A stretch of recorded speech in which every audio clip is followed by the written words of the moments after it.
Bonjour les filles et bienvenue sur Like M Rosem, j'espère que vous allez bien. Je suis hyper heureuse de vous retrouver aujourd'hui parce qu'il fait super beau et donc ça donne toujours du baume au cœur, ça donne le moral. Enfin bref, je vous retrouve pour une vidéo post-Big Shop ou alors pour celles qui se posent la question, qui souhaitent Big Shopper mais qui ne savent pas comment, pour vous donner quelques astuces pour assumer ensuite votre décision et votre nouvelle chevelure. Vous l'avez peut-être déjà vu dans la vidéo où je parle des pires réactions post-Big Shop, mais les réactions sont parfois dures à encaisser, elles sont très spontanées on va dire, les gens sont 10 fois plus choqués que vous du fait que vous ayez Big Shopé et parfois les réflexions sont un peu dures à encaisser. Donc je vous donne quelques astuces issues de mon expérience, des choses que j'aurais peut-être dû faire pour éviter justement ces réactions ou du moins qu'elles soient un peu moins dures.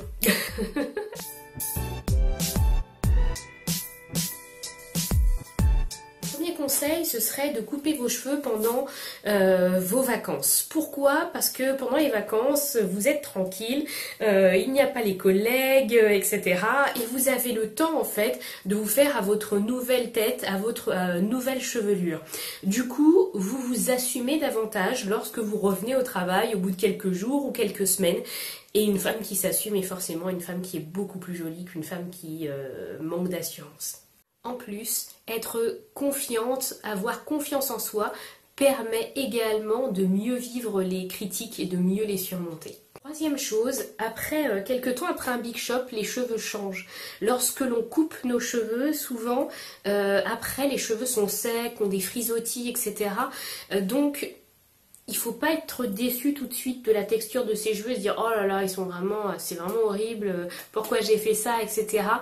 Dites-vous que au fil du temps, au fil des jours, des semaines qui vont passer, des soins, de l'attention que vous allez porter à vos cheveux, ils vont changer forcément, vous allez mieux vous en occuper, vous allez les hydrater, leur apporter, les nourrir et du coup ils vont forcément être de plus en plus beaux. Ça, c'est obligatoire. Ou alors, il y a quelque chose qui ne fonctionne pas dans votre routine. Ensuite, prenez le temps de trouver votre style. En ce qui me concerne, je ne suis pas fan de tresses, de rajouts, etc. À chaque fois que j'ai essayé, j'ai trouvé que c'était lourd, que ça me tenait chaud, etc. Enfin, j'ai beaucoup de mal à supporter les faux cheveux. Ma sœur, par contre, elle fait beaucoup de coiffures protectrices. Elle a Big Shopé et au bout d'un moment, elle avait besoin de changer de tête. Elle en avait marre d'avoir les cheveux courts et c'est vrai que effectivement, ça offre quand même beaucoup moins de possibilités. Donc, du coup, elle faisait beaucoup, elle a une période où elle faisait beaucoup de coiffures protectrices pour pouvoir changer de tête. En ce qui me concerne, je ne ressens pas ce besoin. Je suis très contente de mes cheveux courts. Après, je les fais je suis plus âgée que ma sœur, donc c'est peut-être aussi plus facile pour moi d'assumer les cheveux courts à mon âge.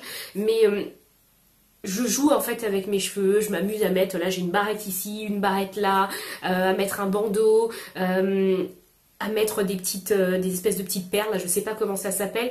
Je m'amuse vraiment avec mes cheveux et je me dis pas que je suis limitée. Au contraire, je me dis qu'avec mes cheveux, je peux faire plein de choses. Et ce qui est marrant, c'est que vous l'avez certainement peut-être vu dans les vidéos, sur Insta, etc. Mais j'ai un mari qui est blanc, qui est blond, qui connaît pas grand-chose aux cheveux crépus.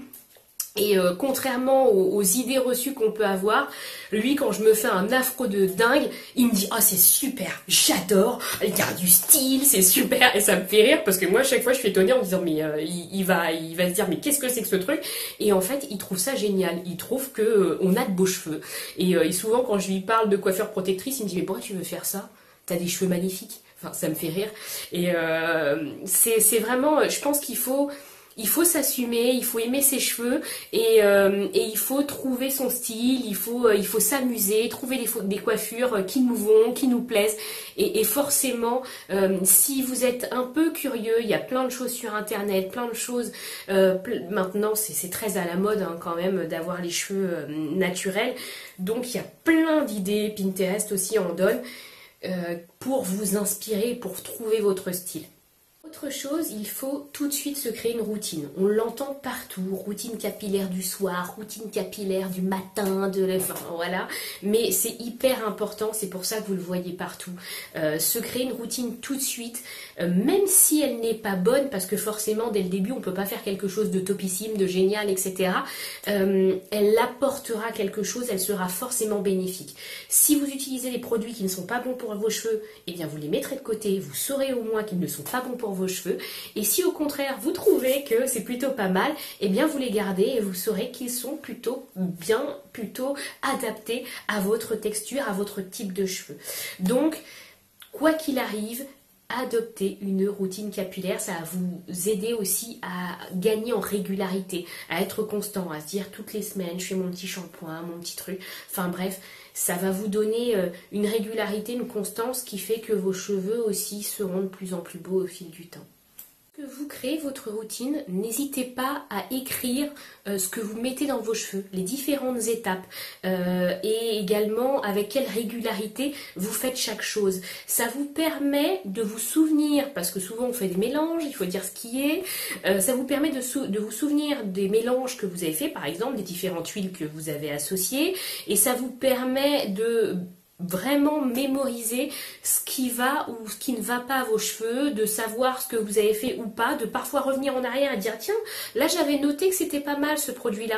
Parce que souvent on teste un produit, on se dit qu'il est bien, et on ne rachète pas forcément, on va en acheter un autre parce qu'on en a entendu parler, parce qu'il y a une pub, etc.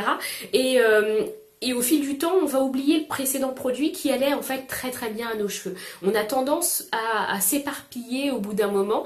Donc n'hésitez pas à noter, à avoir un petit carnet capillaire dans lequel vous allez suivre votre routine et noter ce que vous faites et surtout les produits que vous utilisez et à quel rythme. Voilà.